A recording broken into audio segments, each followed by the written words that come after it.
Si l'humanité était un livre, à votre avis, à quel moment de l'intrigue est-ce que nous en saurions? Plutôt vers le début, plutôt vers la fin, au climax, à l'apogée?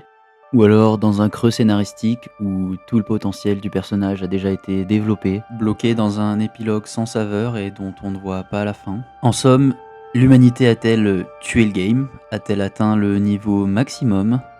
A-t-elle fini le contenu de son univers? Ok, c'est vachement déprimant comme vision, mais c'est pas mon attention, je vous rassure. Lui, c'est Juan Sebastián Elcano. Et c'est officiellement le premier navigateur à avoir fait le tour du monde. Il faisait partie de l'expédition de Ferdinand Magellan qui avait été lancée en 1519. Malheureusement, Magellan lui-même est mort aux Philippines 2 ans plus tard, mais il est clairement entré dans la légende. Si je vous parle de tout ça, c'est parce que ce jour-là, nous avions enfin réussi à faire le tour de notre caillou bleu. L'océan infini était dorénavant fini, mais cela n'a pas calmé notre soif de découvrir et d'aller toujours au-delà. Et comme souvent dans notre histoire, c'est d'abord notre imagination qui s'exprime. Dans son essai paru en 1686, Fontenelle élargit l'univers jusqu'à en faire un foisonnement de mondes, où l'homme ne serait plus au centre de celui-ci, mais où sous d'autres soleils et d'autres cieux, la nature pourrait avoir semé la vie sous des formes aussi diverses qu'inimaginables. 2, 1, 0, all engine running.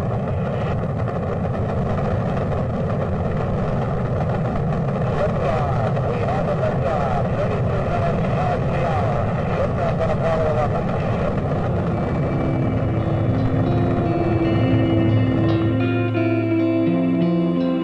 We're station to ground. You got a bunch of guys about to turn blue. We're breathing again. Thanks a lot. Okay, Neil, we can see you coming down the ladder now. I'm at the foot of the ladder. The 11-foot beds are only impressed in the surface about 1 or 2 inches on the tip of the limb. That's one small step for man,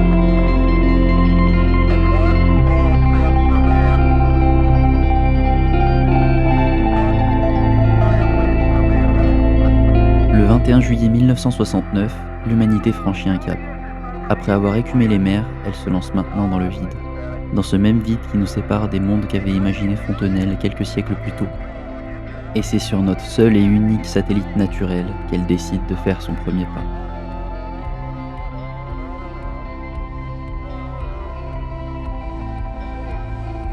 Et pour le moment, ça reste l'endroit le plus éloigné où l'humanité n'a jamais mis les pieds.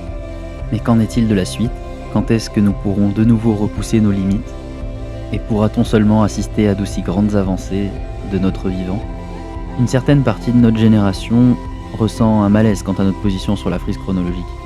Le passé était épique, le futur est prometteur, mais le présent lui est fade, ponctué de factures, d'emails, de matchs Tinder et d'embouteillages, comme si nous étions coincés dans une sorte d'entracte historique. Ce que j'entends par là, c'est que pour la plupart d'entre nous, on a grandi avec des récits où on découvrait des continents, on cartographiait le monde, on inventait l'aviation. D'un autre côté, les progrès scientifiques et la culture populaire nous promettent un futur homérique, les premières colonies sur Mars, le voyage interstellaire, les ordinateurs quantiques, les centrales à fusion nucléaire. En bref, et comme évoqué plus tôt, le passé glorieux est déjà bien loin dans notre rétroviseur et nos phares peinent à percer le brouillard de l'univers. Finalement, cette promenade nous replonge dans les écrits de Fontenelle, où il imaginait déjà la réponse du plus grand mystère de notre époque. L'humanité est-elle une singularité, ou autrement dit, sommes-nous seuls dans cet univers? Voilà peut-être la tâche des prochains grands explorateurs. Et comme dans tous grands travaux, on commence d'abord par une phase d'observation. Depuis les années 90, les différents télescopes spatiaux et terrestres ont permis de découvrir plus de 7000 exoplanètes différentes. Une exoplanète au sens large, c'est simplement une planète qui n'appartient pas au système solaire, qu'elle soit compatible avec la vie ou non. Et parmi les milliers d'astres observés, seulement une dizaine pourraient potentiellement accueillir la vie. En fait, on suppose qu'elles pourraient avoir de l'eau liquide à leur surface, ce qui est une condition indispensable à la vie, en tout cas telle que nous la connaissions sur Terre. Mais pour l'instant, aucune biosignature évidente n'a été détectée. Une autre branche, un peu plus légère, qu'on simplifiera en programme SETI, Recherche d'intelligence extraterrestre, s'intéresse à la détection de signaux électromagnétiques qui pourraient être émis volontairement ou involontairement par une forme de vie intelligente. Mais jusqu'à ce jour, toujours pas de notification dans la boîte mail de l'univers. Même pas de spam. Jusque-là, notre voix résonne dans l'amphithéâtre cosmique. L'humanité semble être un one-man show, sans public.